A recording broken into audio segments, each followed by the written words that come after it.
Welcome back.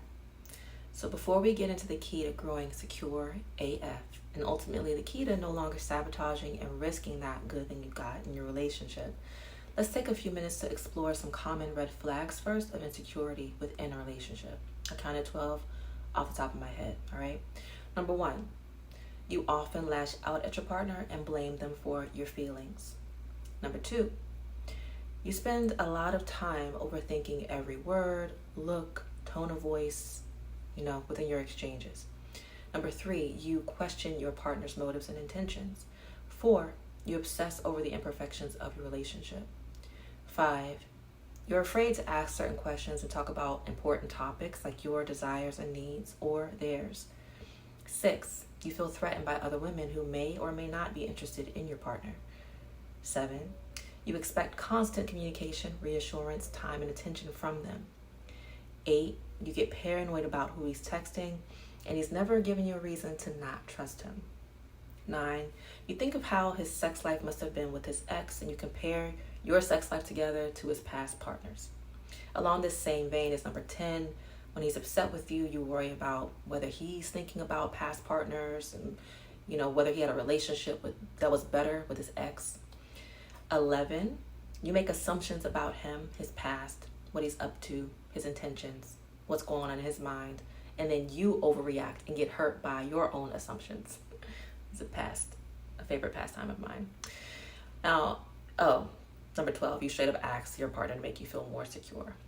Now, you may notice that you become more and more insecure the longer you're with your partner, where it seems like the opposite might be true. This is kind of like a bonus sign here, because the opposite should be true. As you invest more into the relationship, you should feel more confident. But if you don't have a strong enough sense of self before you enter into the relationship, or if you're not intentional about working on that while you're in it, it will make you feel more insecure because your bond is strengthening. They are becoming more important to you, and therefore each exchange takes on more meaning. All right. So when this process occurs, your insecure sense of self feels threatened when you're not in agreement and you're not on the same page, and it's very uncomfortable. Loving them and caring so much about how they feel, what they think, how they view you, makes it difficult to maintain a strong sense of self while in connection with them. When the importance of your partner starts to become greater than the strength of your relationship with yourself, your inner being will waver, and you will eventually succumb to fusing emotionally with your partner to make up for the lack of stability that you feel within yourself. It's kind of like you're counting on them to hold you up. And this is what happens when we as women lose ourselves in our relationships. This is why it is so important to continue maintaining and taking care of yourself when you're in a long-term relationship or marriage.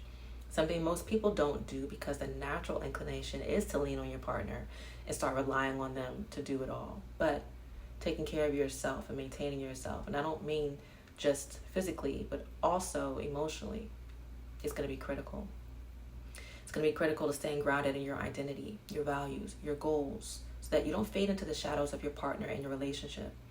It's going to also help you to feel capable of self-claiming and standing on your own 2 feet when you're not on the same page with your partner, so that you can remain in integrity.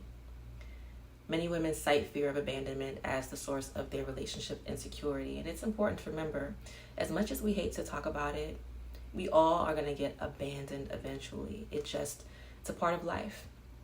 And the most self-loving thing to do is prepare yourself adequately for as many of life's inevitabilities as possible, so that when a crisis strikes, you know how to take care of yourself, survive, and eventually thrive again.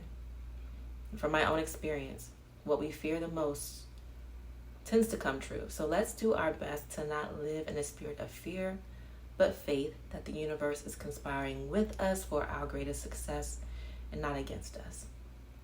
And with all that said, let's get into this key to growing more securer than ever in love. And that's practicing self-validated intimacy. We just talked about how us ladies especially are used to looking to our men for validation and acceptance. And when we don't get it, it can feel like betrayal, as we've emotionally fused with them, and thus their opinions and their views and their thoughts are put on this pedestal above our own sense of allegiance to our own self-respect, our own self-acceptance. If you're insecure out of fear of abandonment, you're likely thinking and behaving in alignment with that fear, which means your relationship is running on pretense, because at the end of the day, you're afraid to be completely honest. You're afraid of standing up to yourself and being your authentic self in your relationship. Therefore, you're giving your partner a false or dim version of yourself. And there's no way around that. If you feel insecure in your relationship, you're afraid. And that fear is driving you to do or not do things that feel true to your heart and your soul, because you're afraid of what will come after that. What if you speak up about what you need? Your needs are not being met and they reject you. What if you say something you know he doesn't want to hear and it starts an argument? Will he leave? What if you ask him about his proclivity for adult entertainment and he tells you something you don't want to hear and only makes you feel worse about yourself, or worse, it puts you in a situation where you have to reevaluate your entire relationship? Are you strong enough to do that? Whatever it is, the key is to first self-contain, soothe yourself, soothe any anxieties that you have that are not warranted for this current situation.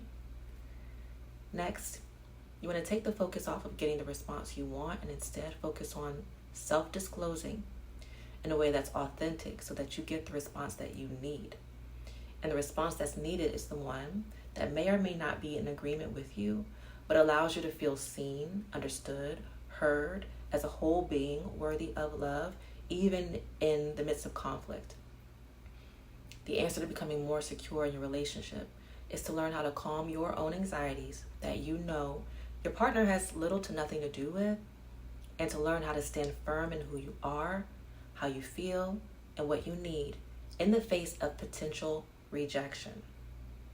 And just because they might reject a point of view they don't share your feelings, it doesn't mean that they don't love you. It doesn't mean that they're rejecting you. It doesn't mean that they're going to leave. But you need to feel this and move through this while standing next to your partner over and over again. Withstand the urge to fold and make yourself get the warm and fuzzies, because that's what you want, right?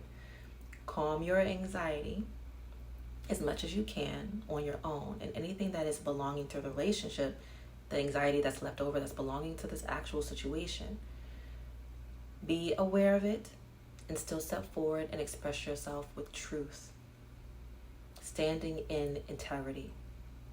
Ride out the discomfort while continuing to love each other. If it means going to bed annoyed or upset, so be it. Use loving, comforting self-talk to soothe and reassure yourself. Sleep will help you to recover and approach the situation with fresher eyes the next day. It's not the end of the world or the end of the love. Practice this over and over again, and you will become more secure in your relationship. Self-soothing and healing relationship insecurity is a major topic in my program, where I help women repair their own hearts, but also their partnerships. We repair our hearts so that we can love fully and experience our greatest love experience ever. So if you are interested in that, the link is going to be in my bio. You can click on it to set up a call with me, okay? I hope this video helped. If so, give it a like, subscribe to the channel for more tender heart content. Remember, true love and legacy that grows from it is always worth the growth that you have to do to sustain it, right? My name is Britt, by the way, for anyone that might be new.